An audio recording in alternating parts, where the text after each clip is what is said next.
Basically हमने collision पढ़ रहे थे। कोलिजन में हमारे पास दो तरह का कोलिजन है, इलास्टिक और इनइलास्टिक। इलास्टिक कोलिजन में मोमेंटम और काइनेटिक एनर्जी दोनों कंजर्व होती है, जबकि इनइलास्टिक कोलिजन में सिर्फ और सिर्फ मोमेंटम कंजर्व होता है, एनर्जी कंजर्वेशन नहीं लगता है। फिर मैंने एक छोटा सा एग्जांपल दिया था इलास्टिक कोलिजन का, और उसमें मैंने टक्कर के बाद में स्पीड का फॉर्मूला क्या होता है वो हमने निकाला था। V1 और V2 के दो फॉर्मूले थे और दोनों फॉर्मूले सेम थे ऑलमोस्ट, राइट। अब हम आपको सिखाते हैं इन इलास्टिक कोलिजन में क्या होता है। हर डालिए परफेक्टली इन इलास्टिक कोलिजन। और परफेक्टली इन इलास्टिक का मतलब टक्कर के बाद में दो बॉडीज आपस में चिपक जाएगी। Perfectly in elastic collision, suppose कीजिए ये आपके पास M1 एक बॉल है जो U1 स्पीड से जा रही है, यहां पर एक M2 बॉल है जो U2 स्पीड से आई है, और यहां पर इसका परफेक्टली इनइलास्टिक कोलिजन हुआ है, यानी कि कोएफिशिएंट ऑफ रेस्टिट्यूशन की वैल्यू क्या आएगी, 0 आएगी, ठीक है। और फिर टक्कर के बाद में ये दोनों बॉल्स आपस में चिपक गई है, M1 और M2, और साथ में V स्पीड से जा रही है। लिख लीजिए इसको। तो सिंपल, पहले हम लगाएंगे मोमेंटम कंजर्वेशन, क्योंकि वही लगता है। तो इनिशियल मोमेंटम टोटल है M1 U1 plus M2 U2, direction नहीं बदल रही है इसलिए मैंने डायरेक्शन को कंसीडर नहीं करा है, राइट। बाद में दोनों चिपक गई है, तो टोटल मास इनटू वेलोसिटी, तो वेलोसिटी आप इजीली इसमें से निकाल सकते हो। लिख लीजिए, कोई रॉकेट साइंस नहीं है। अब हम ये बात करते हैं कि काइनेटिक एनर्जी का क्या हो गया। देखिए एनर्जी कंसीडरेशन, इसी में लिखिए एनर्जी कंसीडरेशन। तो इनिशियल काइनेटिक एनर्जी इसमें आ गई half M1 U1 square plus half M2 U2 square, और फाइनल काइनेटिक एनर्जी आ गई आपके पास हाफ V स्क्वायर। और एक बार ऐसा करते हैं, kinetic energy final upon kinetic energy initial कर लेते हैं।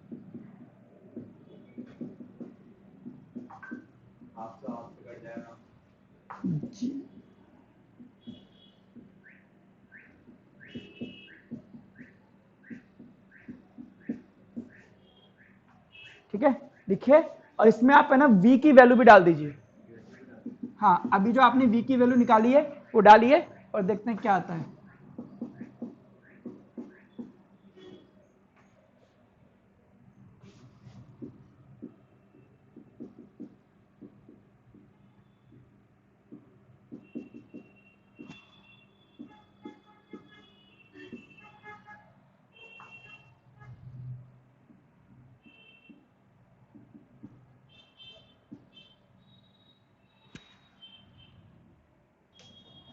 और लिख सकते हो इफ U2 इज 0, वरना प्रूफ नहीं होगा। अगर U2 इसमें 0 है तो U2 तो हटा दीजिए आप, बचा क्या M1 प्लस M2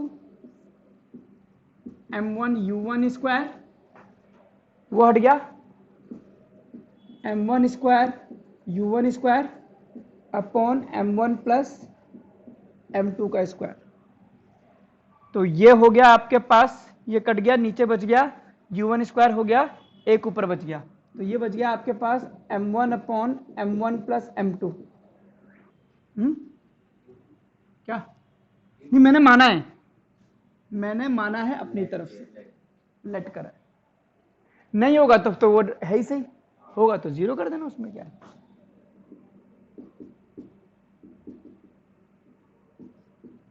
और ये देखिए, ये वैल्यू 1 से बड़ी आएगी, 1 से छोटी आएगी। M1 upon M1 plus M2, 1 से छोटी, यानी कि ये 1 से छोटी होगी, यानी कि kinetic energy final will be less than kinetic energy initial. इसको इधर मल्टीप्लाई कर दो, यानी कि पहले काइनेटिक एनर्जी अगर इसकी 100 जूल है तो बाद में टोटल काइनेटिक एनर्जी 90 ही आएगी, कम हो जाती है एनर्जी, यानी कि इसमें एनर्जी का लॉस हो जाता है। इसीलिए हम कहते हैं काइनेटिक एनर्जी कंजर्वेशन इसमें अप्लाई नहीं होता।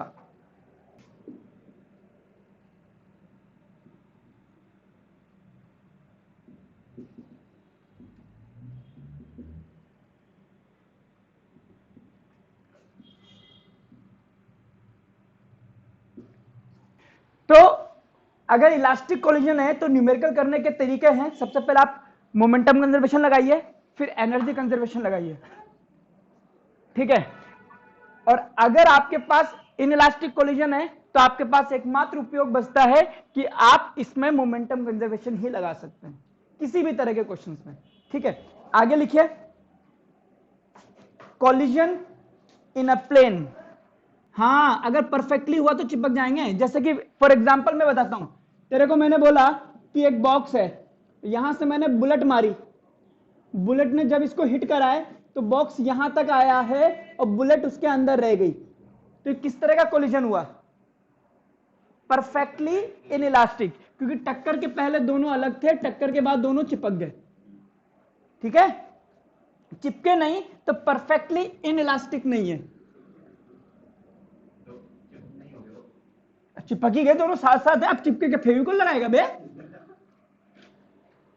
चलिए अब मैं आपको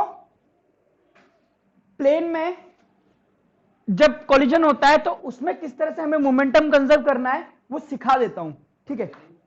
कोलिजन इन प्लेन या कोलिजन इन 2D या ऑब्लिक कोलिजन,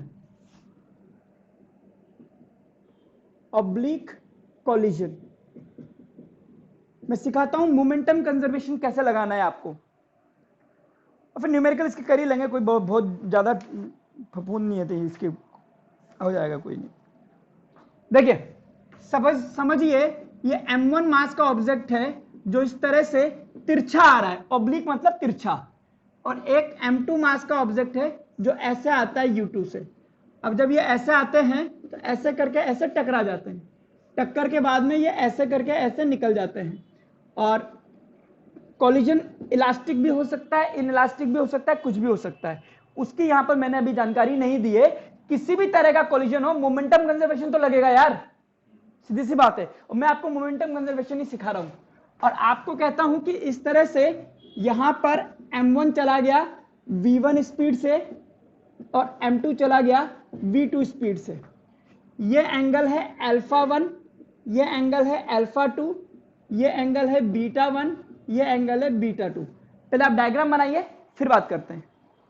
अब देखिए क्योंकि इसमें डायरेक्शन चेंज हो रही है इसलिए आपको हर एक एक्सिस में energy conservation sorry momentum conservation लगाना पड़ेगा, यानी कि हमें पहले अलोंग एक्स एक्सिस देखना पड़ेगा, क्योंकि ये 2D में कोई भी बॉल निकल करके बाहर नहीं आई है, तो तीसरा एक्सिस हम बात नहीं करेंगे, सिर्फ दो एक्सिस की बात करेंगे, एक एक्स एक्सिस और एक वाई एक्सिस।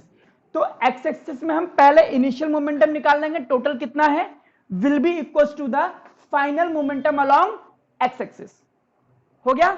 फिर हम निकालेंगे वाई एक्सिस में कितना मोमेंटम है और वाई एक्सिस में टक्कर के बाद कितना मोमेंटम है। अब यहां पर वेलोसिटी आपकी किधर है, ये दोनों डायरेक्शन में, तो इसके दो कंपोनेंट कर लो, एक कंपोनेंट कर लेता हूं इधर से, ये भी एंगल अल्फा 1 होगा, देख लीजिए अल्टरनेट अपोजिट एंगल, तो ये हो जाएगा आपके पास u1 cos अल्फा 1, इधर देखो इधर होगा u1 sin अल्फा 1, इसके वेलोसिटी के दो कंपोनेंट कीजिए, ये आपका अल्फा 2 होगा, ये हो जाएगा u2 cos अल्फा 2, एक होगा ऊपर की तरफ u2 sin अल्फा 2। सिमिलरली यहां आइए, ये बीटा 1 है तो ये भी करस्पॉन्डिंग एंगल है v1 cos beta 1, v1 sin beta 1। इधर देखिए ये वाला बीटा है, बीटा 2 है तो ये भी बीटा 2, ये हो जाएगा हमारे पास v2 cos बीटा 2, और ये भी हो जाएगा v2 sin बीटा 2। बोलो कंपोनेंट समझ में आ गए। अब इधर देखिए मैं इसको लगाता हूं अलोंग एक्स एक्सिस,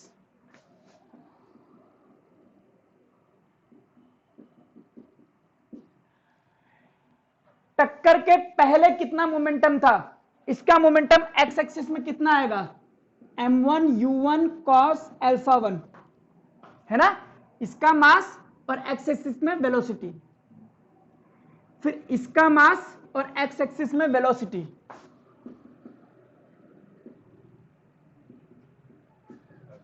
ये हो गया एक्स एक्सिस में इनिशियल मोमेंटम। कोई दिक्कत है तो बोलिए यहां पे। अब टक्कर के बाद इसका एक्स एक्सिस में कितना मोमेंटम है, m1 v1 cos beta 1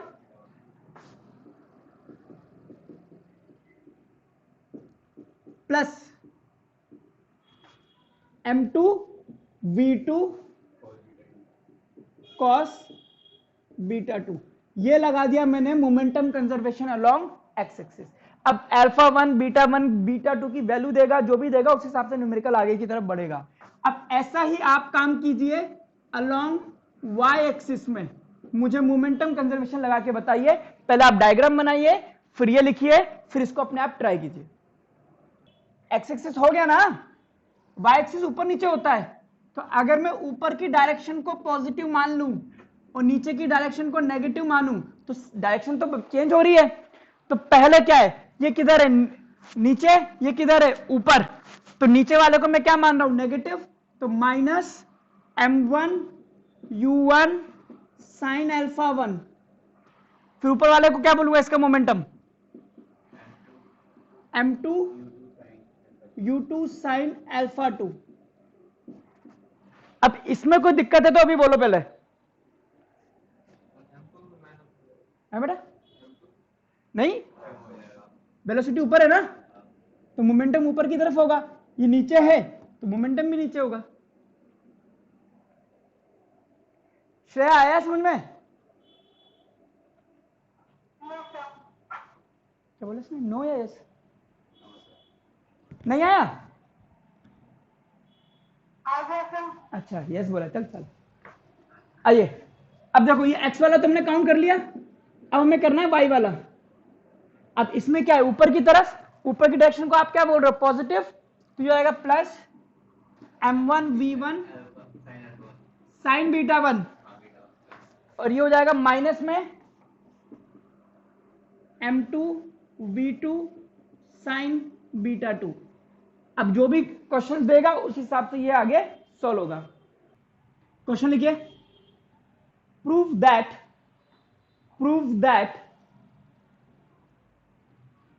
if the collision is perfectly elastic, prove that if the collision is perfectly elastic, then particle will move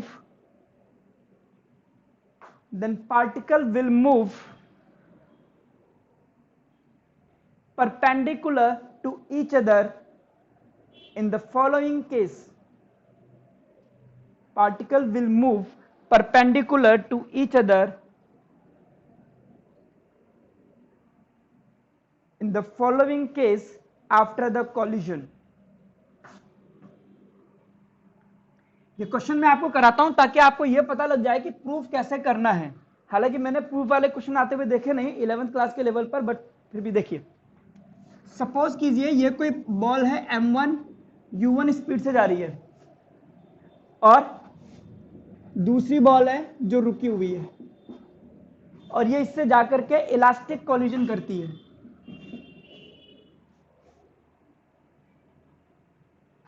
और ये बॉल इधर जाती है, ये बॉल इधर जाती है, और इसकी स्पीड है v1, इसकी स्पीड है v2। ये एंगल है अल्फा 1, ये एंगल है अल्फा 2। तो प्रूफ करना है हमें कि अल्फा 1 प्लस अल्फा 2 कितना आना चाहिए, 90 डिग्री। बनाइए डायग्राम। हाँ मास सबके अरे इक्वली। आइए पहले देख लीजिए ध्यान से, पर ध्यान से देखना, ऐसे ही करना पड़ेगा आपको। पहले मैं मोमेंटम कंजर्वेशन लगाता हूं।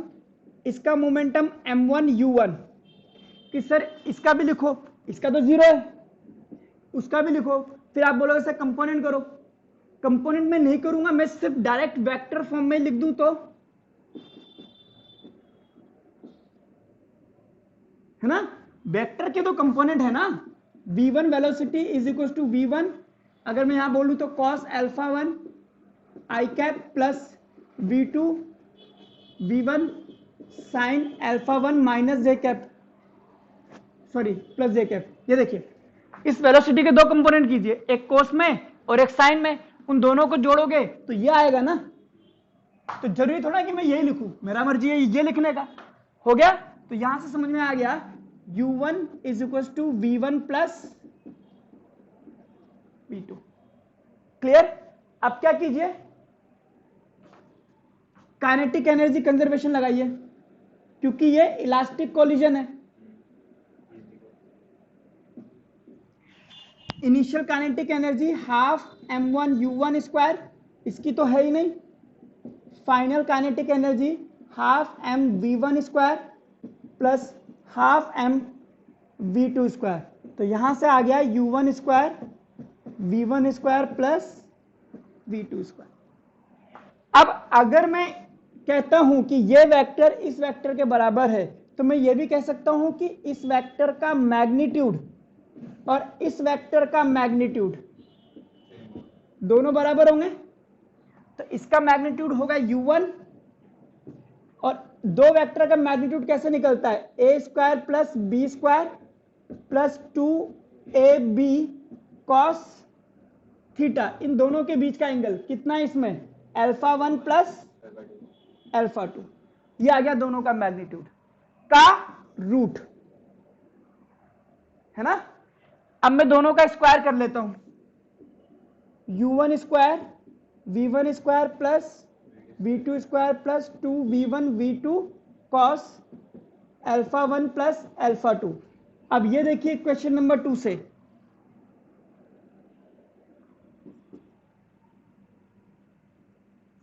u1 स्क्वायर की वैल्यू में क्या लिख सकता हूं, v1 square plus v2 square.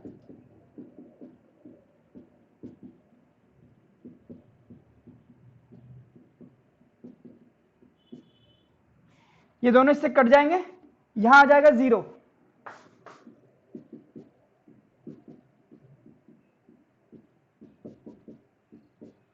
ये देखिए अभी 0 आ गया, तो ये भी इधर जाएगा तो 0 हो जाएगा।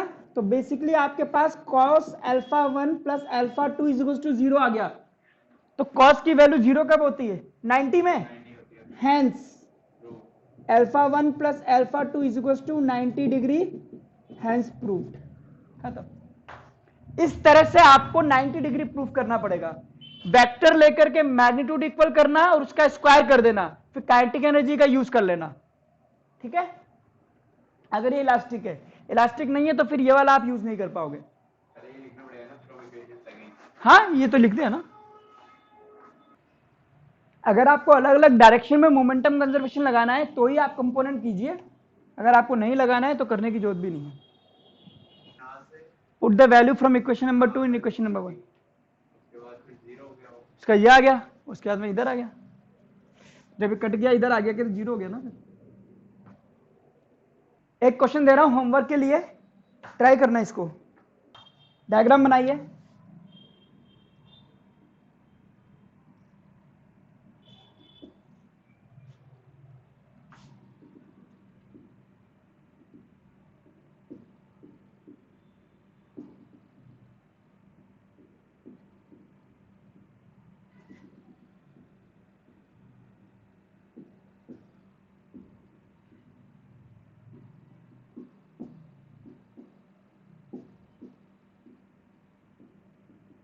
इलास्टिक कोलिजन है, E is equal to 1।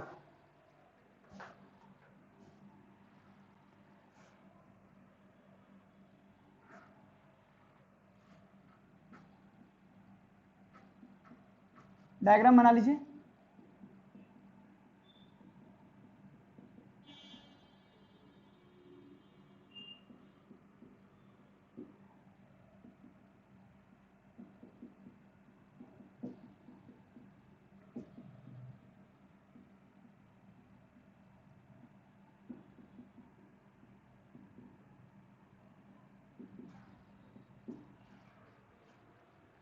Pi by 2 मतलब 90 डिग्री होता है, पता है ना, पता है पाई बाय 2 90 होता है।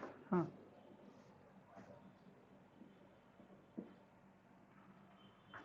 अगर इलास्टिक कोलिजन है और ये दोनों इनिशियली परपेंडिकुलर है तो टक्कर के बाद भी परपेंडिकुलर होंगे, ये प्रूव करना है।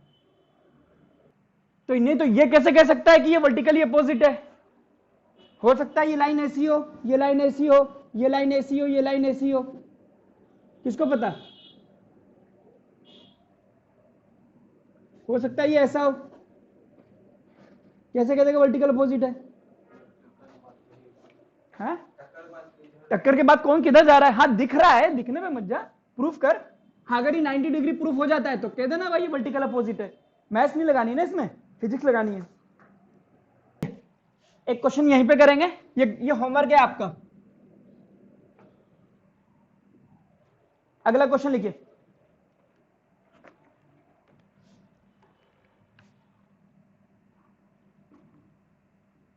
टू किलोग्राम ऑब्जेक्ट 15 मीटर पर सेकंड से 5 किलोग्राम के ऑब्जेक्ट को जो कि रुका हुआ है भचीट मारता है। टक्कर के बाद में 2 किलोग्राम का ऑब्जेक्ट की वेलोसिटी और 5 किलोग्राम के ऑब्जेक्ट की वेलोसिटी क्या है? v1 क्या है, v2 क्या है? अगर ये एंगल 30 डिग्री, ये एंगल 60 डिग्री है तो राइट। भाई इन्होंने मुझे ये नहीं बताया कि ससुरा इलास्टिक है कि अनइलास्टिक है, इनइलास्टिक है। तो कोई भी हो मोमेंटम कंजर्वेशन तो लगा सकते हैं। और चूंकि ये सीधा जा रहा है और फिर ये दो डायरेक्शन में बढ़ गया तो डायरेक्शन तो चेंज हो गई, तो हमें मोमेंटम कंजर्वेशन लगाना पड़ेगा अलोंग एक्स एक्सिस और अलोंग वाई एक्सिस। तो पहले हम लगाते हैं along X axis momentum conservation. इधर देखो, ये क्या वाई एक्सिस में भी जा रहा है क्या? ये तो नहीं जा रहा है, ये इधर ही जा रहा है। तो मैंने लगा दिया इस डायरेक्शन को पॉजिटिव लूंगा, तो 2 × 15 इसका मोमेंटम देखना, ये रुका हुआ है, इसका मोमेंटम 0। बट ये तो ऐसा जा रहा है, तो इसके वेलोसिटी के दो कंपोनेंट करता हूं, एक करूंगा इधर की तरफ, एक करूंगा उधर की तरफ। ठीक है, तो ये होगा 30 डिग्री, तो ये हो जाएगा v1 cos 30, इधर हो जाएगा v1 sin 30। cos 30 कितना होता है? √3/2, तो ये लग दूंगा मैं √3/2 v1। ये होता है 1/2, तो ये हो जाएगा v1/2। क्लियर? यहां पर देखिए इसकी वेलोसिटी के दो कंपोनेंट, ये 60 डिग्री, तो v2 cos 60, v2 sin 60। cos 60 कितना होता है? 1/2, और ये √3/2। क्लियर? अब मैं लगाता हूं, इसका एक्स एक्सिस में मोमेंटम किधर है? इधर की तरफ, तो 2v1 cos 30। इसका किधर है? अरे इसका मास, हाँ 5v2 cos 60। वैल्यू रख सकता हूं ये 30, इसकी वैल्यू भी निकाल चुका हूं मैं, √3/2 v1 है ना, तो 2 √3/2 v1 प्लस 5, v2 को लिख सकता हूं √3/2 v2, तो ये हो गया 30 √3 v1 प्लस 2.5 √3 v2।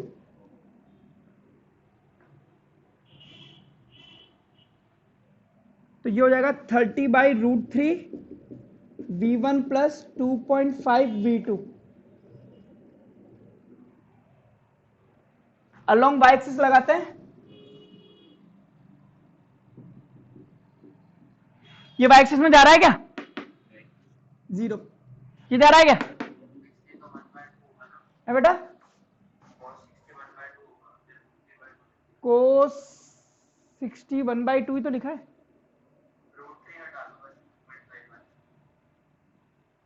यहां पर एक सेकंड, 5 cos 60, तो ये क्या लिख दिया मैंने? √3 कैसे आ गया?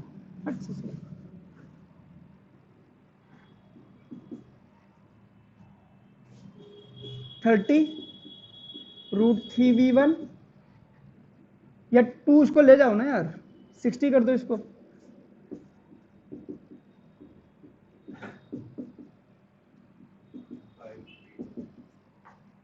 क्लियर? ओके, इसको देखो y एक्सिस में, ऊपर वाले को पॉजिटिव, नीचे वाले को नेगेटिव ले लेता हूं मैं। तो ऊपर गया 2v1 sin 30 माइनस नीचे आ गया 5v2 sin 60। तो ये हो गया 0 sin 30, तो v1/2 प्लस 5 sin 60 √3/2।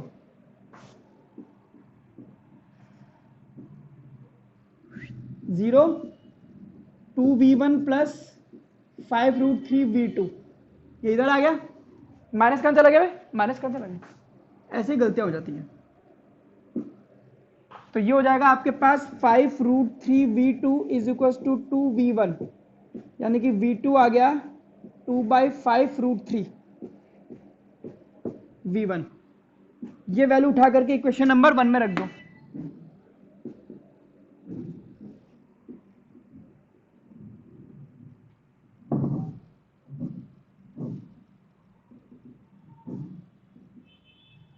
v2 की जगह रख के देखना क्या आ रहा है, 62 √3v1 प्लस 5, v2 की वैल्यू 2/5 √3v1। एक सेकंड, क्या हो गया? v2 3 आ रहा है ना, तो मैं अभी आने तो दे यार, तू तो से डरा रहा है मेरे को। 5 से 5 कट गया, 2 कॉमन आकर के नीचे आ गया, ये हो गया 30। ठीक है, ये हो गया मेरे पास √3v1 और v1/√3। √3 हो गया 3, 4 v1/√3 मेरे को नहीं आया, 4 v1/√3। अभी देखता हूं 30 का आधा कितना होता है? 15, 15 का आधा 7.5, तो 7.5 √3v1 आ गया मेरे पास। और v2 अगर मैं निकालूं,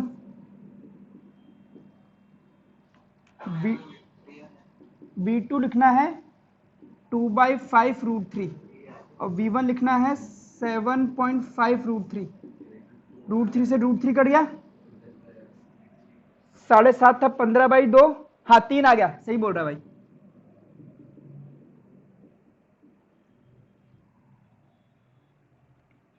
अब कोई गिला शिकवा नहीं है किसी का भी। मैथ्स है, इतनी तो आती होगी।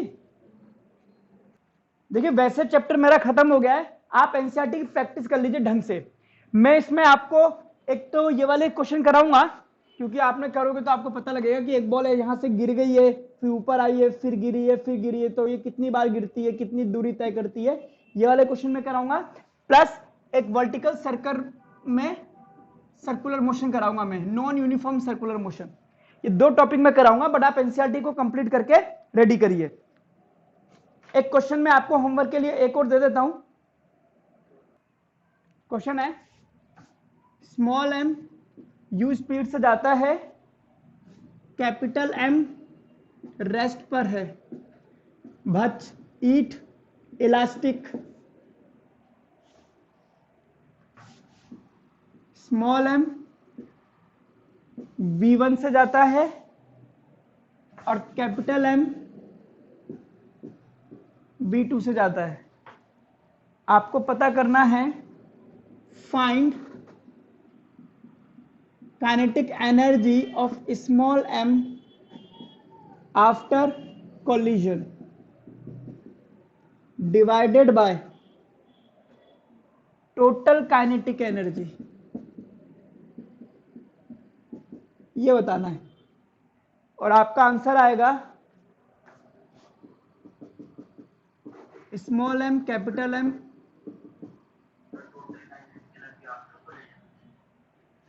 बेटा इलास्टिक कोलिजन है, तो चाहे तू पहले वाली मान ले टोटल या बाद वाली मान ले, आएगी तो बराबरी। प्रैक्टिस अच्छे से करना, एनसीईआरटी पूरी करनी है, प्लस एसएल अरोड़ा के सॉल्व एग्जांपल करने। देखिए फिजिक्स का एक ही तोड़ है, प्रैक्टिस, खत्म।